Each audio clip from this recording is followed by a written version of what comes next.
teman-teman, di sini saya Veneranda. Saya akan melanjutkan materi yang sudah dijelaskan dari Dinda Melina, yaitu mengenai jenis-jenis penelitian kualitatif. Nah, yang selanjutnya ini ada studi kasus. Studi kasus ini merupakan jenis penelitian kualitatif yang mendalami tentang individu, kelompok, intuisi yang dilakukan dalam waktu tertentu. Nah, tujuannya itu berusaha memiliki makna, proses, serta memperoleh pengertian dan pemahaman yang mendalam. Nah, yang selanjutnya itu ada studi dokumen. Nah, studi dokumen ini merupakan jenis penelitian yang berfokus pada dokumen. Nah, dengan kata lain, penelitian ini menitik beratkan pada analisis atau interpretasi bahan tertulis. Contohnya ini seperti buku, teks, surat kabar, majalah, catatan harian, naskah sastra, dan lain sebagainya. Dan yang selanjutnya itu ada penelitian fenomenologi. Penelitian ini merupakan jenis penelitian yang melihat secara dekat interpretasi individual tentang pengalamannya. Nah, tujuannya itu untuk menceritakan pengalaman-pengalaman yang dialami oleh individu sendiri, dan termasuk interaksinya dengan orang lain. Nah, selanjutnya itu ada penelitian grounded theory. Nah, penelitian ini berupaya untuk menyimpulkan suatu teori menggunakan tahap-tahap pengumpulan data dan saling menghubungkan antar kategori data. Dan kata lain, peneliti membandingkan satu komponen dari data komponen lainnya dari data tersebut untuk menentukan bagaimana persamaannya, perbedaannya. Nah, tujuannya untuk menemukan suatu teori yang berhubungan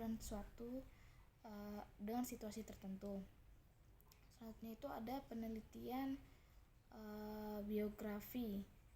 Penelitian biografi ini adalah merupakan jenis penelitian kualitatif tentang individu dan pengalamannya sebagaimana dikatakan kepada peneliti atau ditemukan dalam dokumen. Tujuannya itu untuk mengungkapkan pengalaman menarik yang dapat mempengaruhi atau mengubah hidup seseorang. Nah, selanjutnya itu ada penelitian sejarah. Nah, penelitian ini bertujuan untuk merekonstruksi kondisi masa lampau secara objektif, sistematis, dan akurat. Nah, maksudnya ini peneliti sejarah bertugas mendeskripsikan sebuah gejala, tetapi bukan gejala yang terjadi pada waktu penelitian yang dilakukan. Selanjutnya itu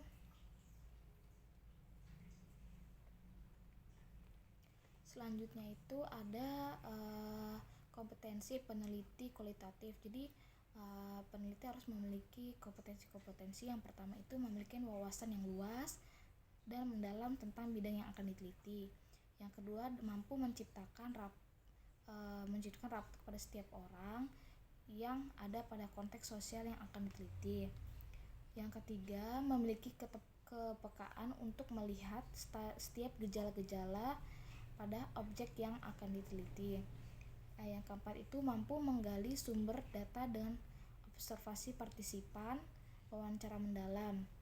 Yang selanjutnya itu ada mampu menganalisis data kualitatif secara induktif, berkesinambungan mulai dari analisis deskriptif, domain, konvensional, dan tema kultural budaya. Selanjutnya juga ada mampu mengkredibilitas, dependabilitas, konfirmabilitas, dan transferabilitas hasil penelitian. Yang selanjutnya mampu menghasilkan temuan pengetahuan, hipotesis, atau ilmu baru. Selanjutnya mampu membuat laporan secara sistematis, jelas, lengkap, dan rinci. Selanjutnya ini ada proses penelitian kualitatif. Nah, prosesnya ini dibagi menjadi 3 tahap, yaitu yang pertama ada tahap orientasi atau deskriptif. Nah, di mana peneliti di sini mendeskripsikan apa yang dilihat, didengar, dirasakan, dan ditanyakan. Mereka baru mengenal serta sepintas terdapat terhadap informasi yang diperolehnya. Selanjutnya itu ada tahap orientasi atau fokus. Nah, penelitian ini mereduksi segala informasi yang diperoleh untuk memfokuskan pada masalah tertentu. Nah, pada tahap ini peneliti menyortir data dengan cara memilih nama data yang menarik. Nah, selanjutnya itu ada tahap seleksi peneliti. Nah, di sini peneliti menguraikan fokus yang telah ditetapkan menjadi lebih rinci. Pada tahap ini, peneliti melakukan analisis yang mendalam terhadap data informasi yang telah disortir sehingga peneliti dapat menemukan tema tertentu yang bisa bersifat deskriptif. Nah, selanjutnya itu ada kelebihan dan kekurangan penelitian kualitatif. Nah, kelebihan ini yang pertama itu data deskriptif lebih detail dan mendalam. Yang kedua, data menggambarkan pandangan realistis terhadap dunia sosial yang dialami oleh subjek peneliti yang tidak bisa diukur secara numerik. Yang ketiga, memberikan kesempatan pada partisipan untuk mendeskripsikan perspektif terhadap fenomena yang diteliti. Yang keempat, proses pengumpulan data dilakukan secara fleksibel sesuai dinamika di lapangan. Yang kelima, interaksi dilakukan dengan bahasa partisipan sehari-hari dengan terminologi khas yang mereka gunakan. Selanjutnya itu fokus riset selalu merespon pada perubahan yang terjadi selama proses penelitian, tidak memaksa pandangan peneliti yang disusun sebelumnya di atas meja. Nah, kekurangan dari penelitian ini yang pertama itu unsur subjektivitas yang kuat beresiko mengurangi objektivitas hasil penelitian. Yang kedua, karakter peneliti sangat berpengaruh pada penelitian. Bisa saja informasi yang sama berujung pada kesimpulan yang berbeda karena karakter peneliti yang berbeda. Yang ketiga, desain peneliti sulit direplikasi untuk penelitian di lokasi lain. Yang keempat, sulit melakukan analisis hubungan sebab akibat dari sebuah fenomena. Nah, kerangka dari metode penelitiannya ada berupa tujuan, kerangka konseptual, rumusan masalah, metode, validitas, dan kesimpulan. Nah, selanjutnya itu saya akan membawa materi tentang penelitian kuantitatif. Nah, penelitian kuantitatif merupakan penelitian yang sistematis terhadap bagian-bagian dan fenomena serta hubungannya. Nah, tujuan dari penelitian kuantitatif ini adalah mengembangkan dan menggunakan model-model matematis, teori dan atau hipotesis yang berkaitan dengan fenomena alam. Penelitian kualitatif ini banyak digunakan dalam psikologis, ekonomi, demografi, sosiologi, pemasaran, kesehatan masyarakat, kesehatan dan pengembangan manusia, studi gender, dan ilmu politik. Nah, tujuan dari penelitian ini yaitu untuk menentukan hubungan antara dua variabel, antara satu variabel dan atau variabel independen dan lainnya atau variabel dependen atau hasil dalam suatu populasi. Jadi maksudnya ini meneliti dua variabel. Selanjutnya itu ada pengertian kuantitatif menurut para ahli. Yang pertama itu dari Creswell pada tahun 1944.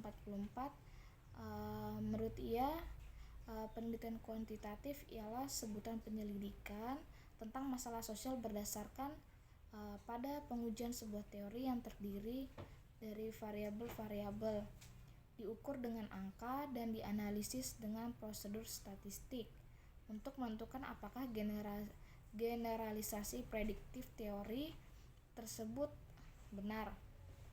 Selanjutnya itu menurut Punch pada tahun 1988, Nah, menurut ia kuantitatif ialah penelitian empiris di mana data-datanya dalam bentuk sesuatu yang dapat dihitung.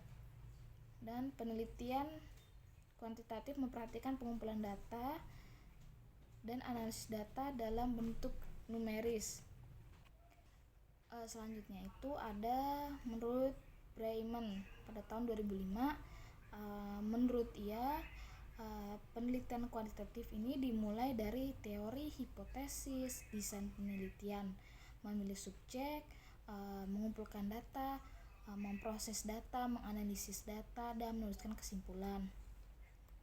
Selanjutnya itu ada macam-macam penelitian kuantitatif. Yang pertama itu ada penelitian survei. Nah, penelitian survei ini menggunakan wawancara, kuesioner, pengambilan sampel jajak pendapat untuk mendapat ketelitian yang tinggi. Nah, selanjutnya ada penelitian korelasional. Nah, dalam penelitian ini survei dilakukan pada minimal 2 kelompok. Nah, pada sebagian besar penelitian korelasional ada tingkat manipulasi yang terlibat dengan variabel spesifik yang diteliti. Selanjutnya itu ada penelitian kuasi eksperimental. Dan selanjutnya itu ada penelitian eksperimental. Nah, penelitian ini menggunakan metode ilmiah untuk membangun hubungan sebab akibat di antara sekelompok variabel dalam studi penelitian. Selanjutnya yaitu ada ciri-ciri penelitian kuantitatif. Nah, yang pertama instrumen terstruktur. Nah, instrumen penelitian berciri khas dengan terstruktur seperti survei, jajak pendapat, atau kuesioner digunakan untuk mengumpulkan data kuantitatif. Selanjutnya ada ukuran sampel. Nah, dalam ukuran sampel ini penelitian kuantitatif dilakukan pada ukuran sampel yang signifikan yang mewakili populasi. Yang ketiga itu ada pertanyaan tertutup. Pertanyaan tertutup ini dibuat sesuai dengan tujuan penelitian. Nah, pertanyaan-pertanyaan ini membantu mengumpulkan data kuantitatif dan karenanya digunakan secara luas dalam penelitian kuantitatif. Selanjutnya itu ada studi sebelumnya. Nah, maksudnya ini berbagai faktor yang berkaitan dengan topik penelitian dipelajari sebelum mengumpulkan umpan balik dari responden. Selanjutnya itu ada data kuantitatif. Nah, biasanya data kuantitatif diwakili oleh tabel, grafik, atau bentuk non-numerik lainnya untuk membantu ini membuat mudah untuk memahami data yang telah dikumpulkan secara membuktikan validitas riset pasar. Selanjutnya itu ada generalisasi hasil. Nah, hasil-hasil metode penelitian ini dapat digeneralisasi ke seluruh populasi untuk mengambil tindakan yang tepat untuk perbaikan. Selanjutnya itu ada cara menuliskan penelitian kuantitatif. Untuk lebih memahami gaya penelitian kuantitatif, kita perlu menjabarkan prinsip utamanya. Ada 3. Yang pertama itu mengamati dan menjelaskan sesuatu yang terjadi, mengumpulkan informasi, dan menganalisis informasi. Selanjutnya itu mengamati dan menjelaskan kejadian. Nah, ini adalah langkah yang pertama. Mencari penjelasan dapat disajikan dalam bentuk pertanyaan. Nah, bisa juga dinyatakan sebagai hipotesis. Jika dinyatakan dalam bentuk hipotesis, maka untuk penjelasan dibuat sebagai pernyataan untuk dibuktikan tidak terbukti tergantung pada tujuan penelitian itu. Selanjutnya itu pengumpulan informasi dalam penelitian kuantitatif. Penelitian ini difokuskan secara khusus pada data atau informasi numerik karena penelitian ini mengharuskan peneliti untuk menggunakan analisis matematika dalam menyelidiki apa yang sedang diamati. Informasi yang dikumpulkan harus dalam bentuk kuantitas. Selanjutnya itu ada menggunakan matematika untuk menganalisis data yang dikumpulkan.